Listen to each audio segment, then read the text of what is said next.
ಏಯ್, ನೀನ್ ಪ್ರೀತಿಸ್ತೀಯ, ನಿಂತರನೇ ಬೇರೆಯವರು ಪ್ರೀತಿಸ್ತಾರೆ. ನೀನು ಜಾಸ್ತಿ ಪ್ರೀತಿಸ್ತೀಯ, ಆದರೆ ಬೇರೆಯವರು ಕೂಡ ಪ್ರೀತಿಸ್ತಾರೆ. ಅದರಿಂದಲೇ ನಾನು ರಾಜಕೀಯದಲ್ಲಿ ಬದುಕಿರೋದು. ನಾನು ಇಲ್ಲಿಗೆ 3 ಸಾರಿ ಬಂದಿದ್ದೇನೆ. 3 ಸಾರಿ 4 ಸಾರಿ ಬಂದಿದ್ದೀನಿ. ಸೋತಾಗಲೂ ಬಂದಿದ್ದೀನಿ, ಗೆದ್ದಾಗಲೂ ಬಂದಿದ್ದೀನಿ.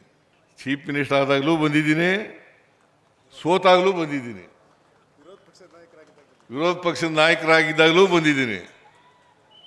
ಆದರೆ ಈ ರಾಜ್ಯದ ಜನರ ಆಶೀರ್ವಾದದಿಂದ ನಾನು 8ನೇ ಚುನಾವಣೆಯಲ್ಲಿ ಗೆದ್ದು ಈಗಲೂ 2ನೇ ಬಾರಿ ಚೀಫ್ ಮಿನಿಸ್ಟರ್ ಆಗಿದ್ದೀನಿ ಅಂತಕ್ಕಂಥ ಮಾತುಗಳನ್ನು ಹೇಳಲಿಕ್ಕೆ ಬಯಸ್ತೀನಿ. ಕಾರಣ ಯಾಕಪ್ಪ ಅಂತಂದರೆ ಎಲ್ಲ ಜನರು ಪ್ರೀತಿಸ್ತಾರೆ ನನಗೆ.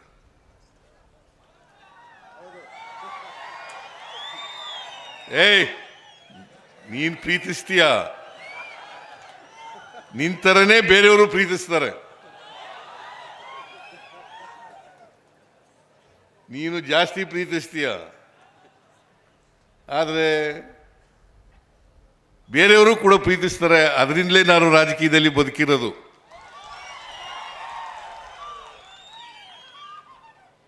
ಬರೀ ಒಂದು ಜಾತಿಯವರು ಪ್ರೀತಿಸಿದ್ರೆ ರಾಜಕೀಯದಲ್ಲಿ ಬದುಕಕ್ಕಾಗಲ್ಲ.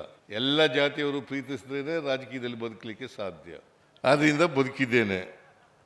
ಹಾಗಾಗಿ ನಿಮ್ಮ ಆಶೀರ್ವಾದ ಇದೆಯಲ್ಲ, ಇಡೀ ಸಮಾಜದ ಆಶೀರ್ವಾದ ಇದೆಯಲ್ಲ, ಅದಕ್ಕೆ ಯಾವ ಬೆಲೆನೂ ಕೂಡ ಕಟ್ಟಕ್ಕೆ ಸಾಧ್ಯನೇ ಇಲ್ಲ.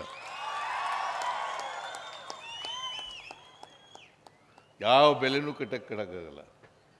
ಅದೇ ಪ್ರೀತಿ ವಿಶ್ವಾಸ ಗಳಿಸ್ಕೊಂಡಾಗ ಮಾತ್ರ ನಾವು ರಾಜಕೀಯದಲ್ಲಿ ಉಳಿಲಿಕ್ಕೆ, ಸಮಾಜದಲ್ಲಿ ವ್ಯಕ್ತಿತ್ವವನ್ನು ರೂಪಿಸ್ಕೊಳ್ಳಲಿಕ್ಕೆ ಸಾಧ್ಯ ಆಗ್ತದೆ.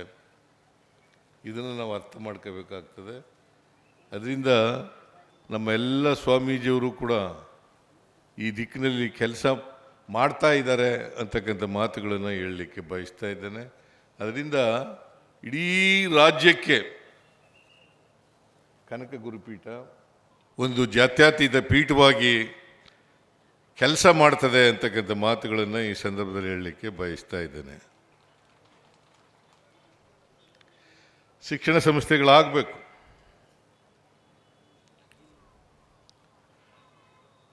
ಈಗ ಸಾಕಷ್ಟು ಕನಕ ಗುರುಪೀಠ ಬೆಳೆದಿದೆ, ಶಿಕ್ಷಣ ಸಂಸ್ಥೆಗಳು ಕೂಡ ಆಗಿದ್ದಾವೆ, ಆಧ್ಯಾತ್ಮಿಕವಾಗಿಯೂ ಕೂಡ ಬೆಳವಣಿಗೆ ಆಗ್ತಾ ಇದೆ.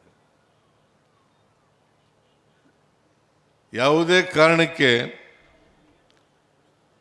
ನಾವೆಲ್ಲ ಕುರುಬರು ಅಂತಕ್ಕಂಥದ್ದನ್ನು ಮರಿಬಾರ್ದು.